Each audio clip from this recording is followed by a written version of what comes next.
ഒരു യന്ത്രമനുഷ്യനെ വാങ്ങാൻ വേണ്ടിയിട്ട് നമ്മളെ സാംസങ്ങിൻ്റെ താമരശ്ശേരി ഷോറൂമിലേക്ക് വന്നതാട്ടോ.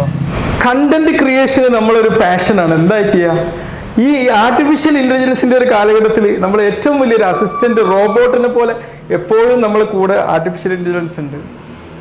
എന്നാണ് ഈ ഫോണിൽ ഈ കുന്തം വരിക എന്ന് ഇങ്ങനെ ചിന്തിച്ചിരിക്കുകയാണ്. അവസാനം ഇപ്പോൾ നമുക്ക് സന്തോഷമായി. ആർട്ടിഫിഷ്യൽ ഇൻ്റലിജൻസിൻ്റെ ലാബിനോട് കൂടി തന്നെ നമ്മളെ സാംസങ്ങിൻ്റെ പുതിയ ഫോണിലെ S24 ultra, S24 plus, S24 ഇതാ കിടക്കുന്ന 3 എണ്ണം. പക്ഷെ എനിക്ക് S24 അൾട്ര മതി കേട്ടോ.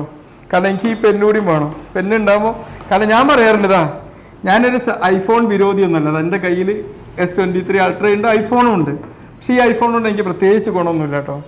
അവസാനം കുറച്ചൊക്കെ ഫോണൊക്കെ അങ്ങനെ ഓഫാക്കി വെക്കാൻ രാത്രി അതിന് മാത്രമേ ഇത് ഉപയോഗിക്കുള്ളൂ. കാരണം ഇതൊരു ഫോണൊക്കെ ഇതിലാണ് വരിക. അപ്പോൾ ഇത് മാറ്റിയവിടെ വെച്ചാൽ സംഗതി കഴിഞ്ഞല്ലോ. ബാക്കി എൻ്റെ എല്ലാ ക്രിയേറ്റിവിറ്റിയും ഈ സീരീസ് കൊണ്ടുണ്ട്. ഇതിലിപ്പോൾ എന്തൊക്കെയാണ് പുതിയ ഫീച്ചേഴ്സ് എന്ന് പറഞ്ഞാൽ? ഇതിൽ പഴയ വെച്ച് നോക്കുമ്പോൾ അതിനകത്ത് ബോഡിയാണ് മെയിനായിട്ട്. Titanium body. പിന്നെ വെയിറ്റ്ലെസ് പഴയ വെച്ച് നോക്കുമ്പോൾ 25% വെയിറ്റ്ലെസ് ആണ്. പിന്നെ ഇതിൽ നമുക്ക് സൂമിങ് വരുമ്പോൾ ഒപ്റ്റിക്കൽ സൂം വരുമ്പോൾ 15x വരുന്നത്. ക്ലാരിറ്റി കൂടുതലുണ്ട്.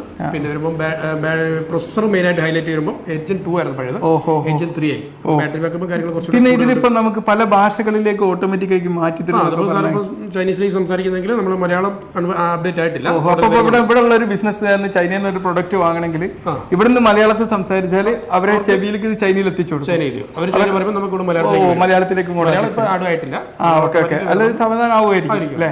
അതിപ്പോ ഇംഗ്ലീഷിലും ഇതിലൊക്കെ പറ്റും. അപ്പൊ ഒരു ജപ്പാനീസ് ഭാഷയൊക്കെ നമുക്ക് അന്യമായി കിടക്കുന്ന ഭാഷയാണ്. ഇനി ജപ്പാൻകാരോടൊക്കെ സൗഹൃദം ഉണ്ടാക്കാനൊക്കെ ഇതന്നെ മതിയില്ലേ? പിന്നെ ഇതില് ഇപ്പൊ നമ്മൾ ഈ റൗണ്ട് ചെയ്തിട്ട് ഇങ്ങനെ സാർ ഇപ്പോൾ ഏതെങ്കിലും ഒരു ബ്രാൻഡഡ് ഷൂസിന്റെ അല്ലെങ്കിൽ ഷർട്ടിന്റെ ഒക്കെ ആണെങ്കിൽ നമ്മൾ മാർക്ക് ചെയ്ത് കഴിഞ്ഞാൽ ഏത് കമ്പനിയാണ്, ഏത് പ്രൊഡക്റ്റ് ആണ്, അതിന് സിമിലർ ആയിട്ടുള്ള ഏത് കണ്ടന്റ്സ് നമുക്ക് കാണിച്ചു തരും. പിന്നെ നമുക്കിപ്പോ ഒരു പിക്ചർ എടുക്കുകയാണെങ്കിൽ നമ്മൾ ഒരു അൺനോൺ ലൊക്കേഷനിൽ നമ്മൾ അവിടെ കൊണ്ട് നിർത്താനൊക്കെ അതിലേക്ക് പറ്റും. നമ്മുടെ ഫേസ് നമുക്ക് മാറ്റാനും നമ്മുടെ ബാക്ക്ഗ്രൗണ്ട് മാറ്റാനും നമ്മളൊരു 4 പേര് ഒന്നിച്ച് നിൽക്കുകയാണെങ്കിൽ ഗ്രൂപ്പിലാണെങ്കിൽ പ്രത്യേകിച്ച് സാറിന് മാത്രമായിട്ട് കോൺസെൻട്രേറ്റ് ചെയ്ത് കട്ട് ചെയ്തെടുക്കാനൊക്കെ പറ്റും. ഇപ്പൊ നമ്മളൊക്കെ ഒരുപാട് ഉപയോഗിക്കുന്ന ഒരു ടൂളാണ് ചാറ്റ് GPT എന്ന് പറഞ്ഞാൽ. അപ്പൊ അത് നമ്മൾ കണ്ടന്റ് ഒക്കെ പ്രിപ്പയർ ചെയ്യാൻ ഉപയോഗിക്കാം. അപ്പൊ ഈ ഒരു സാംസങ് നോട്ട്സും നമ്മൾ അതിനെ അസിസ്റ്റ് ചെയ്യാറുണ്ട്. അപ്പൊ ഈ നോട്ട്സിലേക്ക് ഈ AI ഫീച്ചേഴ്സ് വരുമ്പോൾ നമുക്കിപ്പോ ഒരു കണ്ടന്റ് അഡ്വാൻസ് ആയിരിക്കും. ഓക്കെ എല്ലാ കാര്യങ്ങളും അതിലൂടെ തന്നെ ചെയ്യാൻ പറ്റും. ഇപ്പൊ എൻ്റെ അടുത്ത് ഇപ്പോൾ S23 അൾട്ര ആണ്. അപ്പൊ ഞാൻ ഇത് അപ്ഗ്രേഡ് ചെയ്യുകയാണെങ്കിൽ എനിക്ക് എന്താ ഇതുകൊണ്ടുണ്ടാകുന്ന ഒരു ബെനിഫിറ്റുകൾ? മെയിനായിട്ട് ആർട്ടിഫിഷ്യൽ ഇന്റലിജൻസ് ആണ് ഇതിൽ ഫോക്കസ് ചെയ്യുന്നത്. ഇതിലിപ്പം 23 അൾട്രയിലും മേ ബി ചിലപ്പം വന്നേക്കാം. പിന്നെ അതിനകത്ത് ഇപ്പം ആപ്പിളൊക്കെ പറഞ്ഞിരിക്കുന്ന പോലെ ഇതിൽ വരുമ്പോൾ ടൈറ്റാനിയം ബോഡിയാണ് മെയിനായിട്ട്, വെയിറ്റ്ലെസ് ആണ് ബോഡി വരുന്നത്. പിന്നെ സൂമിങ്ങിൽ വരുമ്പോൾ നേരത്തെ വരുന്ന 5x വരുമ്പോൾ ഇതിനകത്ത് 15x വന്നിട്ടുണ്ട്. കുറച്ചുകൂടി സൂമിങ്, ക്യാമറ ലെൻസ് കാര്യങ്ങളൊക്കെ കുറച്ചുകൂടെ വിസിബിലിറ്റി കൂട്ടിയിട്ടുണ്ട്, സൈസ് കൂട്ടിയിട്ടുണ്ട്. ക്യാമറ പിക്ചർ ക്ലാരിറ്റി കുറച്ചുകൂടെ ഫീച്ചേഴ്സ് കൂടുതലാണ്. അതൊക്കെയാണ് ഇതിലെ മാറ്റങ്ങൾ. ഡിസ്പ്ലേയിൽ പ്രത്യേകിച്ച് മാറ്റങ്ങളൊന്നും ശരിക്കും പറഞ്ഞാൽ ഇതൊരു പുതിയൊരു ലോകം ജനിച്ചിരിക്കുകയാണ്. ഇനിയിപ്പം ആർട്ടിഫിഷ്യൽ ഇന്റലിജൻസിന്റെ ജനറേറ്ററിൽ സാംസങ് ഒരു പടി മുന്നിലായിട്ട് അടിക്കുകയാണ്. അല്ലെങ്കിൽ ടെക്നോളജിയിൽ സാംസങ്ങിന്റെ അടുത്ത് ഇപ്പൊ ആരും എത്തുന്നില്ല. ഫോൾഡ് ഫോണൊക്കെ ആണെങ്കിലും സാംസങ്ങിന്റെ അടുത്ത് അതിനൊന്നും മറികടക്കാൻ ആരും എത്തിയിട്ടില്ല.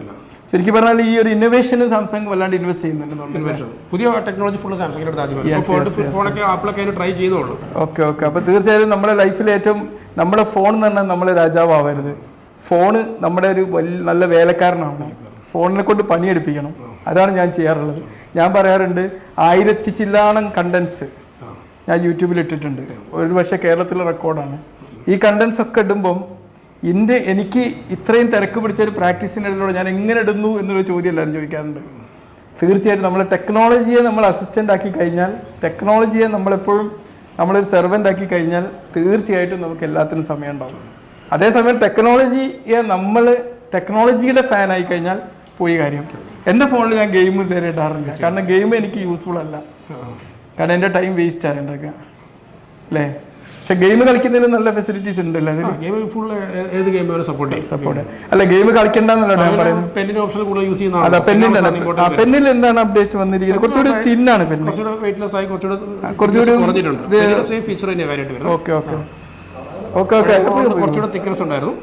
പോയിക്കോ കുഴപ്പമില്ല. എന്തായാലും ഈ 3 സീരീസുകൾ നമ്മൾ വ്യത്യാസം എന്താണ്? 3 സീരീസിൽ വരുമ്പോൾ ഇതിൽ വരുമ്പോൾ സ്ക്രീൻ സൈസ് കുറച്ചുകൂടെ പെന്നില്ലാത്തൊന്നും എനിക്ക് ആലോചിക്കാൻ പറ്റൂല. അതുകൊണ്ട് എന്നെ സംബന്ധിച്ചോളം ഈ പെന്നില്ലാത്തത് ആവശ്യമില്ല. സാംസങ്ങിന്റെ നോട്ട് സീരീസിന് ശേഷം എസ് സീരീസിലേക്കാണ് പെന്ന്. അതെ അതെ അല്ല, എസ് സീരീസിലേക്ക് പെണ്ണ് മാറിയപ്പോൾ ഒരു മെച്ചം എന്ന് പറഞ്ഞാൽ നോട്ട് സീരീസിലെ ക്യാമറ അത്ര ഫീച്ചേഴ്സ് ഇല്ലായിരുന്നു.